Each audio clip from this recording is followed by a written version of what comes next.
right, so I'm outside yet again because I have a little bit of peace and quiet, short of some annoying neighbors.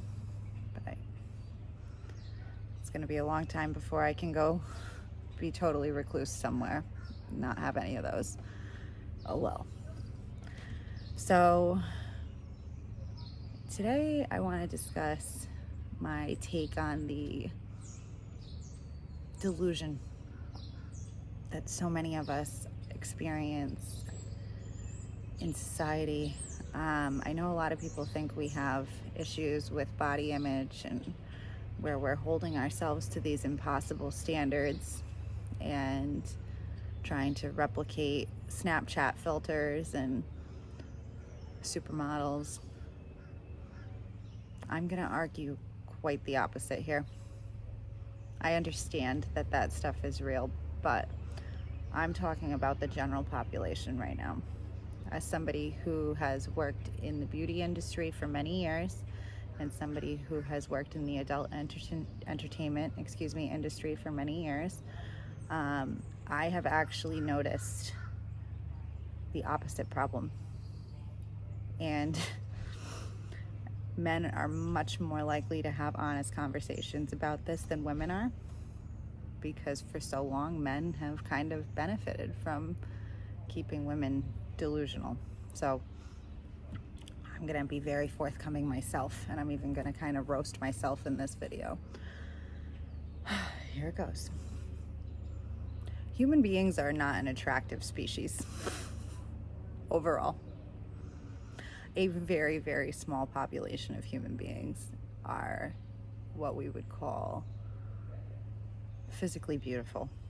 And of those who are, it is for a very short period of their life. And I'm basing this off of like the scientific metrics. I understand that some people have types that are outside of those norms, so to speak, and that there are some cultural variations as well to what one group of people may find something more or less attractive than perhaps a different demographic. Or okay, I get it, but we're gonna get down to brass tacks right now, because this is a huge part of the problem.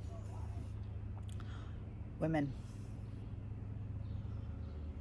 you are not as special as you think you are. Most of you are not beautiful. Even myself. All right, I like to joke that I'm God's favorite 5, and that's with some work. That's being in good shape. That's having good hygiene practices. That's right.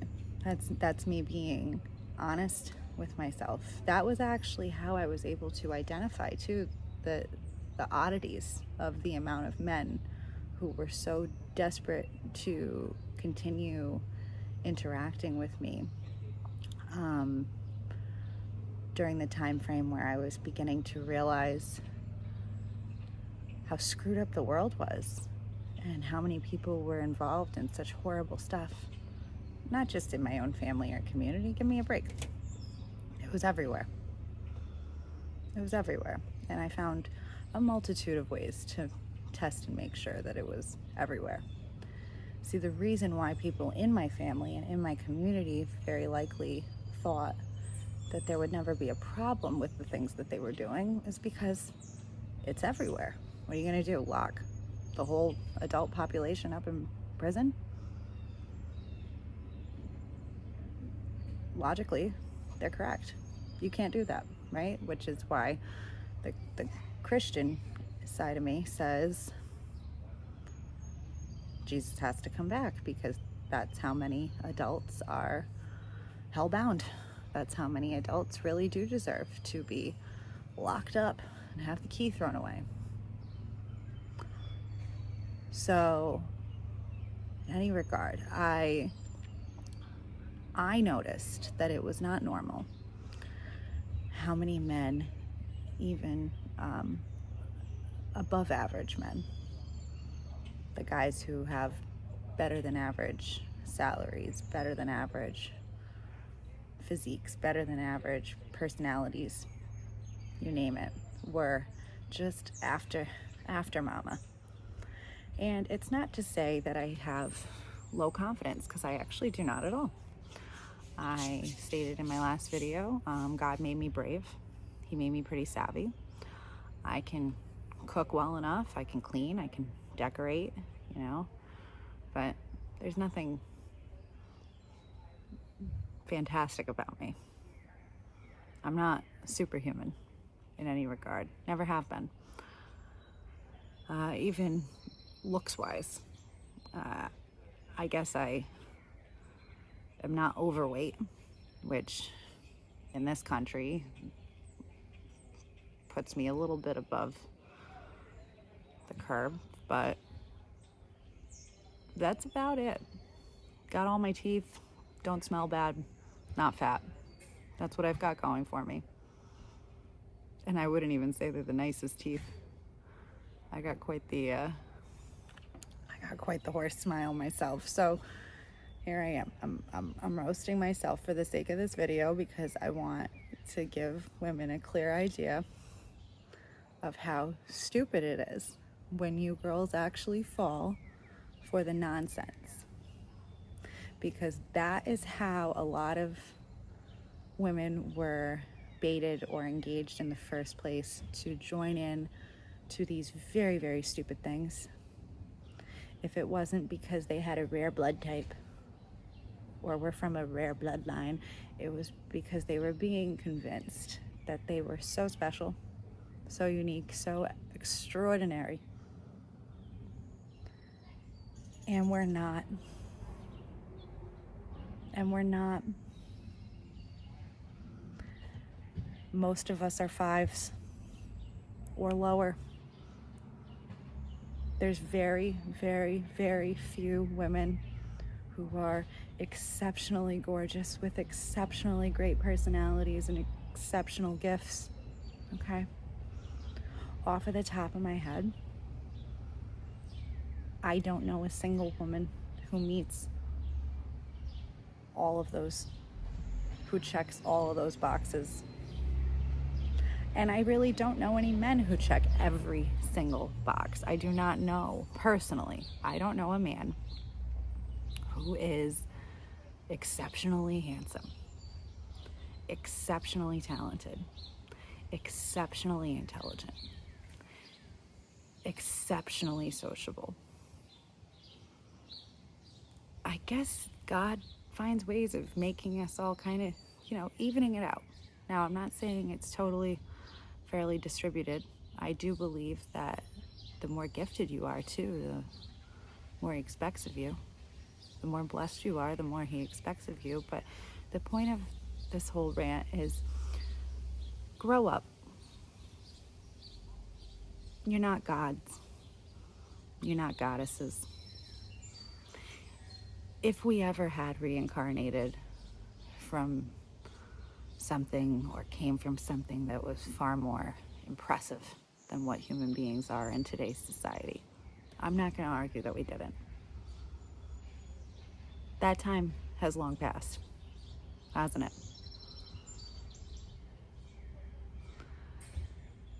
If you are one of those people who really believes that you were somebody truly fantastic, again, something I've played into at times, way back when, you thought you were this or that.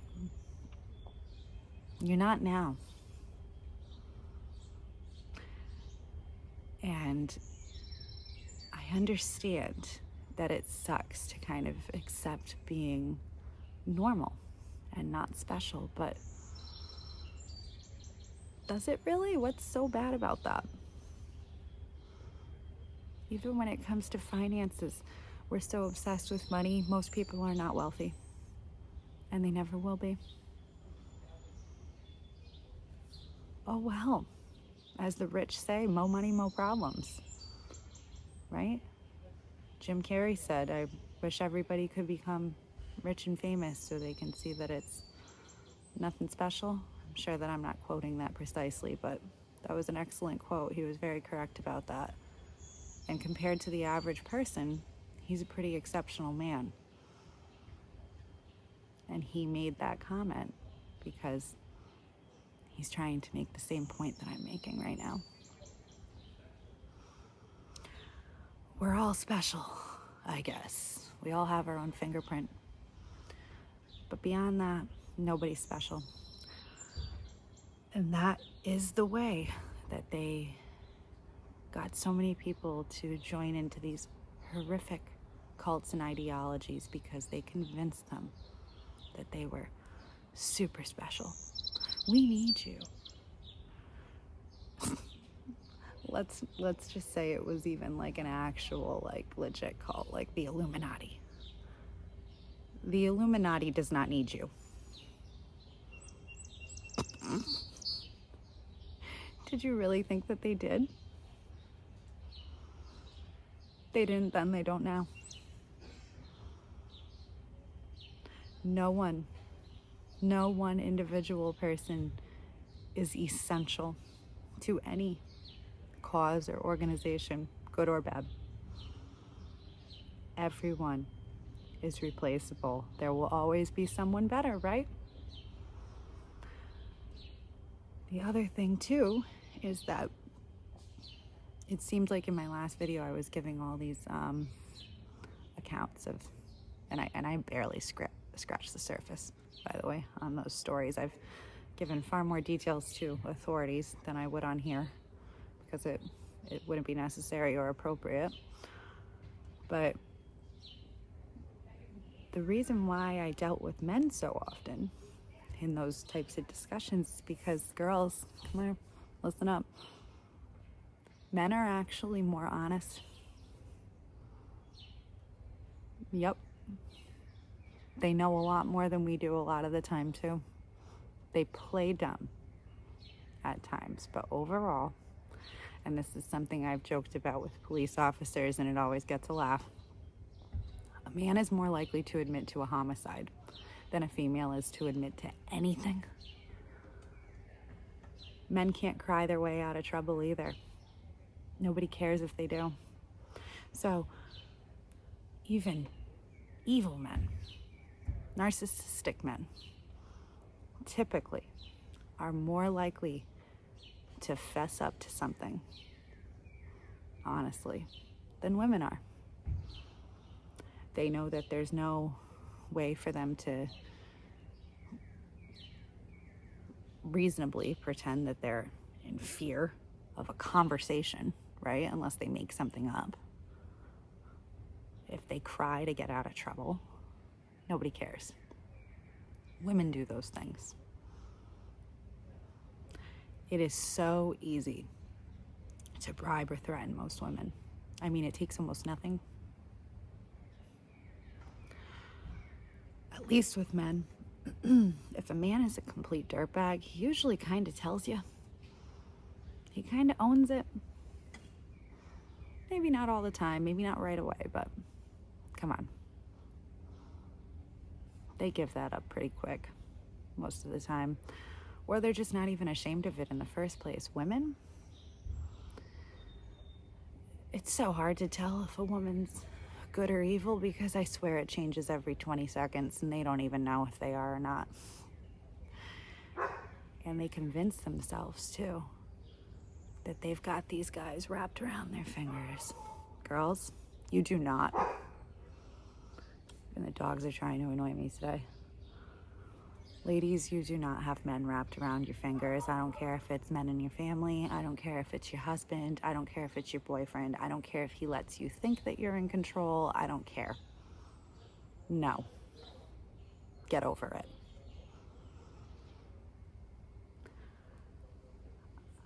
I wish that this didn't even need to be said, because it should be common sense. Women, you want to know what we're good at, the best at? Getting pregnant. Now, we can make people feel better or worse very easily. So that's why, if we're good, we're wonderful mothers and friends and daughters and sisters. I mean, we bring a lot of comfort to people. But make no mistake, That's about it. Oh, excuse me. We're probably also better at child grooming. And poisoning people. Somebody's much more likely to take a poisoned whatever, food, beverage from a female than they are from a male. So there you go. There's 2 things, girls. We're not beating them at sports. We're not out inventing them for any of the stuff that's super significant and used by society on a day-to-day basis, are we? Look at your average college engineering class. It's still 90% men, even though the girls are free to join.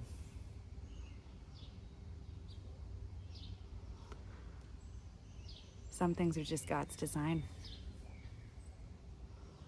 Now, if you're a woman who trusts and follows the Lord with your whole heart, He will supernaturally protect you. And He will not let any real harm befall you. But no, you won't have a hot dating life. You're not going to get rich. You're not going to get famous. You're not going to be able to live in delusion. You're going to be aware of these things. And sometimes it's icky. Sometimes it's a disappointment, but at least you're living in reality. And the boys, stop making these girls delusional. Mama did not make the girls delusional. Who made the girls delusional? You guys. Now here's the good news, girls.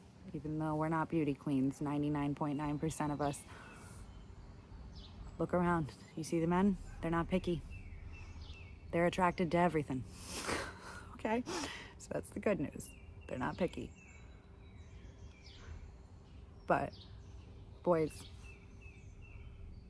maybe it's time you start telling the girls the truth. At the risk of not getting the easy lay or the easy attention. Tell them the truth.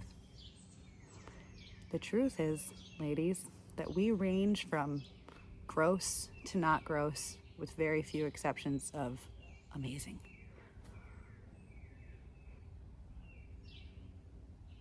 You're either gross or not gross. That's how they actually see you. Even the guys that you don't think are anything special, that's how they view us. Yes, biologically, they have a urge to mate and procreate. The better men actually have more control over that, from what I can tell. Some of the above average men abuse it a little bit when they're younger, and they go on, sprees where they sleep with as many people as possible, but that backfires on them, and they'll admit it. And here's the other thing that really shouldn't even need to be said, but I know the generation ahead of me didn't teach this. Men, quietly, what they don't tell you, girls, is that they view all sex outside of wedlock as prostitution. You're either getting paid or you're not. If I had it my way, if I ruled the world, in my dream dictatorship, women would only have sex with men they were married to, based on what I know, based on what I understand, for their own good. I actually feel that way about the men too. But since I don't have my way, people are obviously going to be having sex outside of wedlock. Oh well, I hope you got something out of it, other than a baby, or a disease, or a bad reputation, or your heart broken. And I mean, let's face it, prostitution is technically illegal in most parts of the world, but I actually wouldn't be so quick to judge those women who do it. At least they're getting paid. It's a lot more embarrassing that you're going around town doing it for free with men that are not marrying you, don't want to marry you. They'll live with you. Sure. And yeah, if enough time goes by and it's the only way to shut you up, and they are pretty sure that you're the best they're going to be able to glom onto, then yeah, they will. But ultimately, no. And actually, as far as the men are concerned, it would be a lot less evil if you guys were to go and pay a hooker and to have sex with a woman that you don't actually really love. Another thing is, a lot of these guys are gay. They're hooking up with men. They always have been. And I know a lot of women are aware of this now. It is what it is. Me personally, I would have more respect for a guy coming to me and saying, hey, I'm not straight, but you're my best friend. I love you. Let's do a lavender marriage. All right, I can entertain that. But if he's going to be deceptive and expose me to that without my permission, that's not going to work. So yes, that was today's rant. Get some perspective, boys and girls, and stop deluding yourself. You're not special, okay? Jesus loves you. That's how you're special. That's about it. Have a good day.